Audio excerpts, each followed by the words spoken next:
So one of the key things that we have to do at this time of year is we have to pick some more fruit in order to replace the stocks of booze that we have from the following year. But the first thing that we need to do before we pick any more fruit is that we need to empty our demijohns of the liquor that we already have. So I've got one here that we've just finished straining. This one is sloe gin.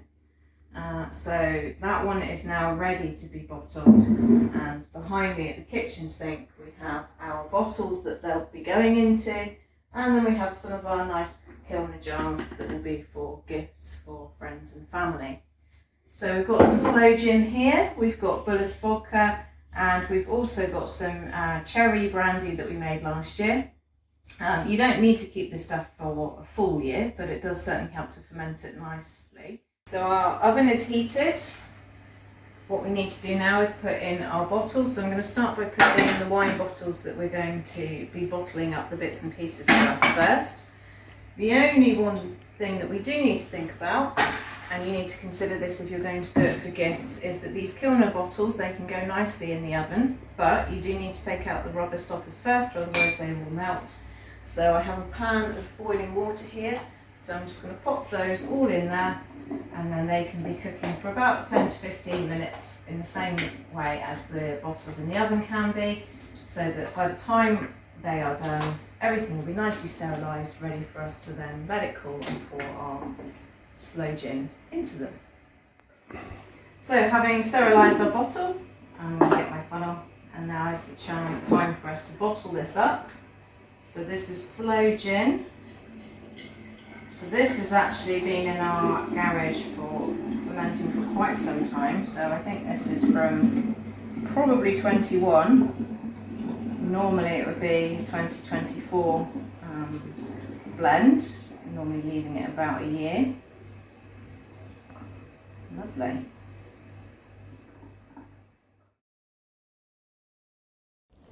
So today is sloe picking day. So here we are. We've got hardly any at the moment. It's not been the best year for sloes, so we're going to be here for some time. But we're finding a few. There's Andy. You can't really see them very well, but they are hidden in there somewhere. Oh yeah, lovely. Here we go. So they're going to be going in to make sloe gin. So today we're actually going to make the different bottles of booze. So we've got our frozen fruit here. Doesn't matter that it's frozen, it's going to gradually defrost it inside the alcohol. We've got here 3 bottles of vodka and 3 bottles of gin. These 3 bottles here are the demijohns. What I'm going to do is I'm going to be making 2 pints of cherry gin. I'm going to be making another 2 pints of damson vodka, and then I've got one here that I'm going to be doing some blackberry vodka, and then later I'm going to do another one which is an additional pint of gin. So what I need to do in order to get the proportions right is you need, for every pint of fruit that you have, you need 6 to 8 ounces of sugar, depending on how sweet you'd like it when it finishes, and then 1 75 centilitre bottle of your alcohol of choice. So you can choose for vodkas, gins, brandies, whatever works for you. And we're going to put them all together into the different demijohns, and then they will ferment. So they need to be fermented for at least 3 months. We usually tend to do it at this time of year and then take them out after 12 months.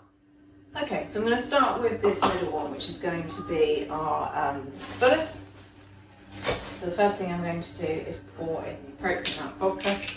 So for this one, because I've got 2 pints of fruit, I'm going to do 2 70 centilitre bottles. 2. Doesn't really matter the quality of the vodka because it's going to taste lovely with the fruit in regardless. But obviously if you're a bit of a vodka connoisseur, then you can use expensive vodka. I'm here using very bog standard vodka from the local supermarket. So I've used a funnel to get that one in there. I now need a dry funnel so that I can add 1 of our bowls of sugar into it. Not mattering too much, but a little bit goes out as long as most of it goes in. And I've gone for 8 ounces per bottle or pint of fruit for mine because I like mine to be quite sweet after it's fermented.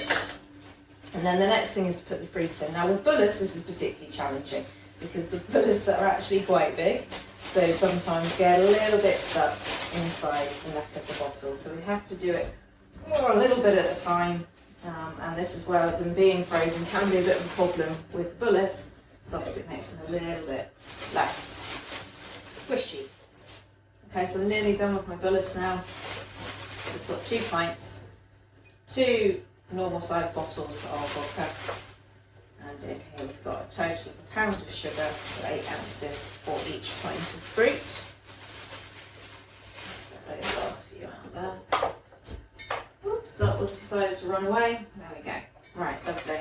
Now we're going to put on the lid and very carefully give it a nice bit of a mix up without it coming out the end. Now it's a good idea to do this regularly throughout the first couple of weeks while you're waiting for it to start to ferment properly, because otherwise the sugar will just settle on the bottom. And here we are, we're finally finished. So we've got our 4 different types here. We've got a couple of blackberries, we've got a bullets, and we've got a cherry as well, and they will be ready for us in time for 2026, Christmas 2026. So what you need to do after you've bottled them up is that you need to store them in a cool, dry and dark place. Leave them alone, leave it and let the magic take its course. So all in all, including making sure that the jars were sterilised before I started, which I did by putting them in the oven at 100 degrees for about 10 to 15 minutes, that's taken me about an hour, and now we've got a lovely selection for next Christmas.